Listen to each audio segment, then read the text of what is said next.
There's nothing that matters more to me than protecting Americans at home and abroad. And so we'll continue to work for the release of all wrongfully detained Americans around the world. That is President Joe Biden. To those that have been asking, where is President Joe Biden? Why is he hiding? Ever since he dropped out of the race, we don't really see him. Is he still in the White House? Come this way. Check him out. Right here. He was not hiding. No, my dear. He was working underneath, making deals for the prisoners from Russia to come back home. And today is a good day because President Joe Biden is out to reveal what he has been doing underneath. And you're going to see the result. Take a look. All four have been imprisoned unjustly in Russia. Paul for nearly 6 years. Vladimir since 2022. Evan since March of 2023. And Alsu since October of 2023. Russian authorities arrested them, convicted them in show trials, and sentenced them to long prison terms with absolutely no legitimate reason whatsoever. None. Paul, a former Marine, was in Russia for a wedding. Evan, a journalist with a Russian, in Russia, was in Russia, assigned by the Wall Street Journal. Alsu, also a journalist, was in Russia to see family. All three falsely accused of being spies. And Vladimir was a Russian citizen by birth and holds an American green card. He's a Pulitzer Prize-winning journalist and was a pallbearer at my friend John McCain's funeral with me. He spoke out against Putin's regime, and for that he was convicted of treason. And now, their brutal ordeal is over, and they're free. Moments ago, the families and I were able to speak to them on the telephone from the Oval Office.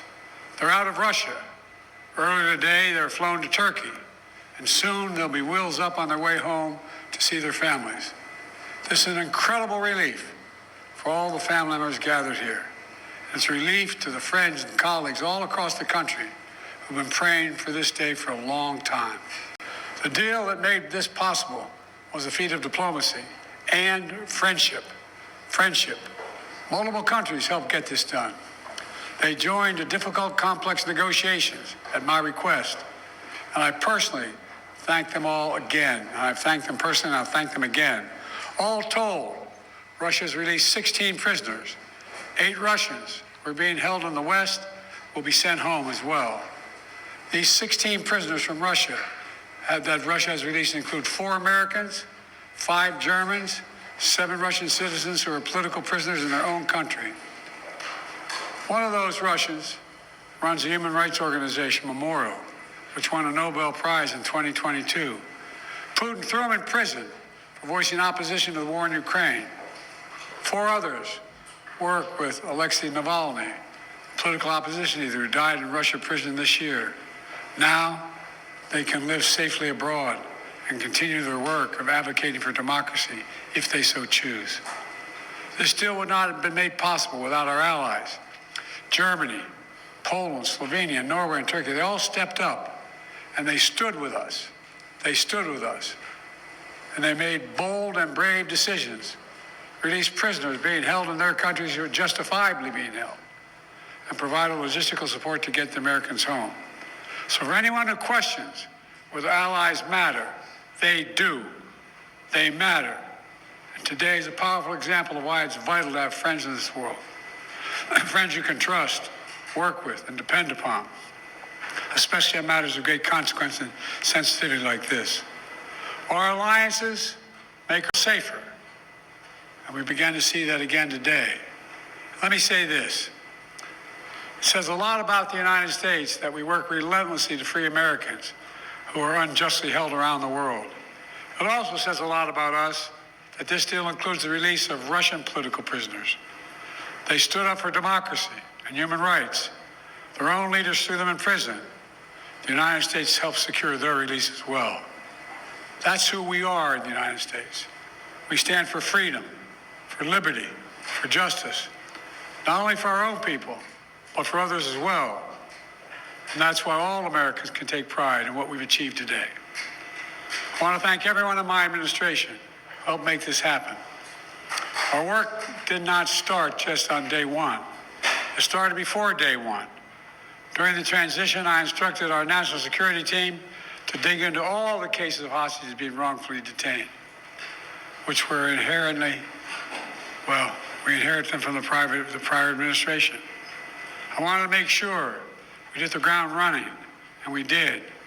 As of today, my administration has brought home over 70 Americans who were wrongfully detained and held hostage abroad, many since before I took office. Additionally, I issued an executive order in 2022 authorizing penalties like sanctions and travel bans on those who hold Americans against their will. And my State Department has introduced new warnings for Americans about the risk of being wrongfully detained by a foreign government. Deals like this one come with tough calls, and there are never any guarantees. I've been imprisoned unjustly in Russia.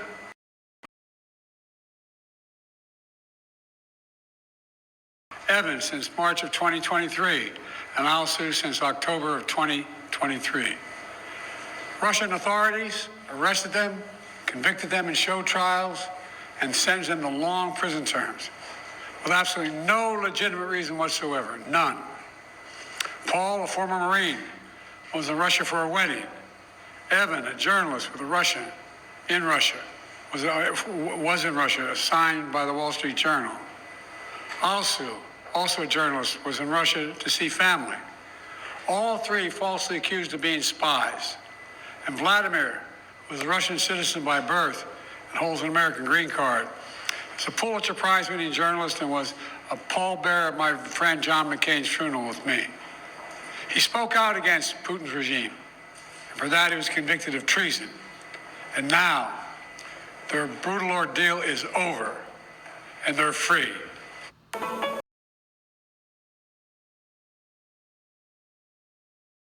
There's nothing that matters more to me than protecting Americans at home and abroad. And so we'll continue to work for the release of all wrongfully detained Americans around the world. Let me end where I began, with Paul, Evan, and Alsu, Vladimir, and their families. They never gave up hope. We can't imagine what they've been through, all of you. Matter of fact, this lady right here, I think, was living in the Oval Office with us for a while. All kidding aside, can't imagine their joy right now. They're home. Tomorrow's a big day. The 13th birthday of Miriam Moriah. Come here. You all know we have a tradition in the Biden family. We sing happy birthday on any birthday. You ready? All of you. Happy birthday to you. Happy birthday to you. Happy birthday, dear Miriam. Happy birthday to you. Remember, no serious guys till you're 30. God love you. She's Alsu's daughter. Now she gets to celebrate with her mom. That's what this is all about. Families able to be together again, like they should have been all along. So I want to thank you again to everyone who did their part. In just a few hours, we'll welcome home our fellow Americans. We're looking forward to that. God willing, we're going to be out at Andrews and get that done. So thank you, thank you, thank you. And this is a good day. What did you say to them on the phone, sir? What did you say when they answered the phone on the other side? I said, welcome almost home. Countries, these so-called abductor states, from simply taking more Americans in order to get more of their prisoners home. How do you end these perverse incentives, sir? We're advising people not to go certain places. Tell them what's at risk, what's at stake. Mr. President, these negotiations, and can you speak to the complexity of working with 6 countries to secure these releases? Well, look, I'm not going to take the time now, but I'll do this later in the week. I particularly owe a great sense of gratitude to the Chancellor. The demands they're making of me required me to get some significant concessions from Germany, which they originally concluded they could not do because of the person in question. But everybody stepped up. Poland stepped up. Slovenia stepped up. Turkey stepped up. And it matters to have relationships. It really does. These things matter. Pardon me? Could this improve relations with Russia? Is there any avenue for that after this prisoner exchange deal? As my sister might say, your lips to God's ears, man. Did you ever speak directly with Vladimir Putin about this? Or would you be willing to speak with Putin now directly? I don't need to speak with Putin. Anyway.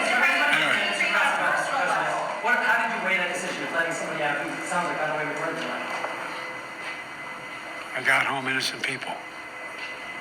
Thanks. All right. Thanks,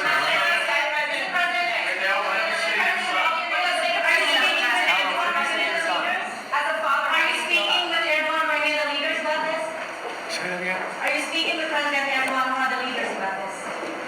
Yes, I've spoken to all the leaders about this. What did you say to And by the way, as a father, look, you heard me say this before. I mean it. My dad's a simple proposition. Family is the beginning, the middle, and the end. Blood of my blood, bone of my bone. But I can think of nothing more consequential. I mean this sincerely. And having lost family, not a different way, and not knowing what's happening, the circumstance when they're accidental, health, it matters. Mr. President, what did Germany ask for in response for their cooperation? Nothing. President What are chances you'll say?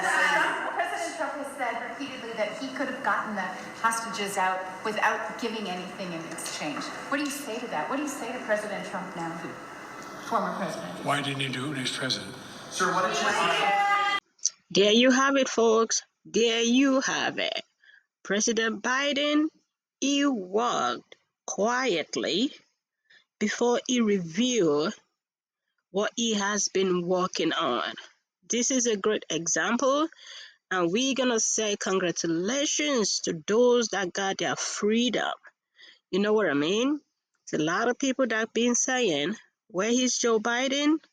Joe Biden was walking. He is still the president of the United States, and he just shown how leadership should be today.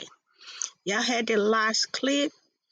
Why is it that Trump got to say something? Isn't this moment supposed to be a moment of happiness for the family of, you know what I mean, for their family, even for them?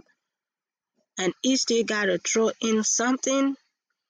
And y'all heard the response of Joe Biden? As usual.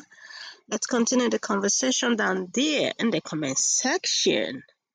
When we got more updates, for sure we are going to bring you guys up to date with it. Throw your congratulations to the free men and women that they got their freedom today.